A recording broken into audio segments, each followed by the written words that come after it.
इस लेक्चर के पहले हमने पढ़ रखा है कौन सा सब्सटेंस सॉल्यूट होता है और कौन सा सब्सटेंस सॉल्वेंट होता है।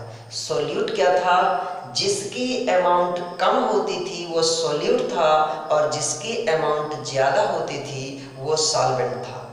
अब यहाँ पर सॉल्यूट की फिजिकल स्टेट क्या है और सॉल्वेंट की फिजिकल स्टेट क्या है, इनके आधार पर हम सॉल्यूशन को 3 पार्ट्स में डिवाइड कर सकते हैं। यदि किसी सॉल्यूशन में लिक्विड की अमाउंट ज़्यादा है तो ऐसे सॉल्यूशन को लिक्विड सॉल्यूशन कहेंगे, या हम ऐसा कह सकते हैं यदि सॉल्वेंट के रूप में लिक्विड लिया गया है तो ऐसे सॉल्यूशन को लिक्विड सॉल्यूशन कहेंगे, और यदि सॉल्वेंट के रूप में सॉलिड लिया गया है मीन्स सॉलिड की क्वांटिटी ज़्यादा ली गई है तो ऐसे सॉल्यूशन को सॉलिड सॉल्यूशन कहेंगे। ठीक इसी तरह यदि किसी सॉल्यूशन में गैस की क्वांटिटी ज़्यादा ली गई है अर्थात गैस को सॉल्वेंट की तरह ट्रीट किया गया है तो ऐसे सॉल्यूशन को गैसियस सॉल्यूशन कहते हैं। अब हम यहाँ पर बात करते हैं कि लिक्विड सॉल्यूशन किन किन कंपोनेंट्स से बनाया जा सकता है। यहाँ पर हम देखेंगे कि लिक्विड सॉल्यूशन कैसे कैसे बन सकता है। सबसे पहले हमने ये देखा यदि हम सॉल्यूट के रूप में सॉलिड लेते हैं और सॉल्वेंट के रूप में लिक्विड लेते हैं तो ऐसा एक मिक्सचर बनेगा जिसका एग्जाम्पल होगा ग्लूकोज डिजॉल्व्ड इन वाटर। मतलब ग्लूकोज सॉलिड है और वाटर लिक्विड है, ग्लूकोज को वाटर में डिजॉल्व किया। इस कंडीशन में सॉलिड चूंकि सॉल्यूट की तरह ट्रीट कर रहा है इसलिए इसकी अमाउंट कम होगी और इसकी अमाउंट ज़्यादा, मीन्स यहाँ ग्लूकोज की अमाउंट कम और वाटर की अमाउंट ज़्यादा। अगला देखते हैं, हमने यहाँ एक लिक्विड सॉल्यूट लिया और लिक्विड सॉल्वेंट में मिक्स किया।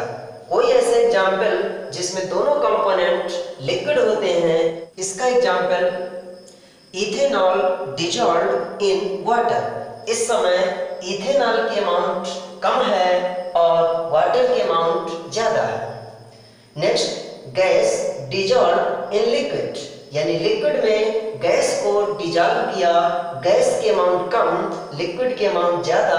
यहाँ पर ऑक्सीजन डिजॉल्व्ड इन वाटर इसका एग्जाम्पल हो गया।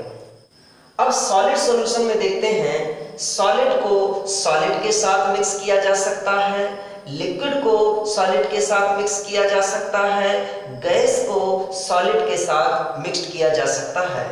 इस समय सॉलिड लिक्विड गैस ये तीनों जगह पर इनकी अमाउंट कम होगी और इसकी अमाउंट ज़्यादा होगी। इनके एग्जाम्पल जब हम सॉलिड को सॉलिड के साथ मिक्स करते हैं तो ऐसा एग्जाम्पल है कॉपर डिजॉल्व्ड इन गोल्ड। मतलब गोल्ड में आपने कॉपर को डिजॉल्व किया, कॉपर भी सॉलिड है और गोल्ड भी सॉलिड है।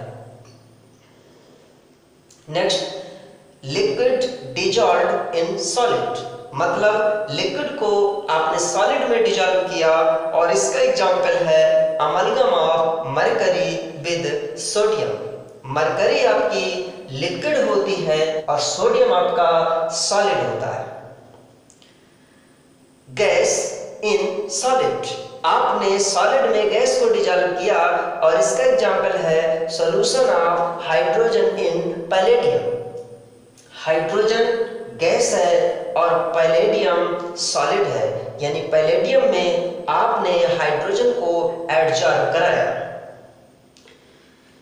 गैसेस सॉल्यूशन के पार्ट्स हैं solid in gas, liquid in gas, gas in gas solution. Solid in gas इसका एग्जाम्पल है camphor in nitrogen gas. Nitrogen gas में सॉलिड कैंफर को डिजॉल्व किया।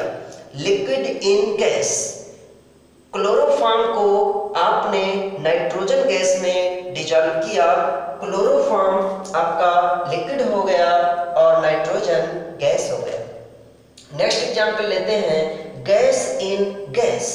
एग्जाम्पल है mixture of oxygen and nitrogen gases. Oxygen भी gas, nitrogen भी gas. यहाँ पर आपने जितने भी सॉल्यूशन पढ़े हैं सभी में सॉल्वेंट की अमाउंट ज़्यादा होगी और सॉल्यूट की अमाउंट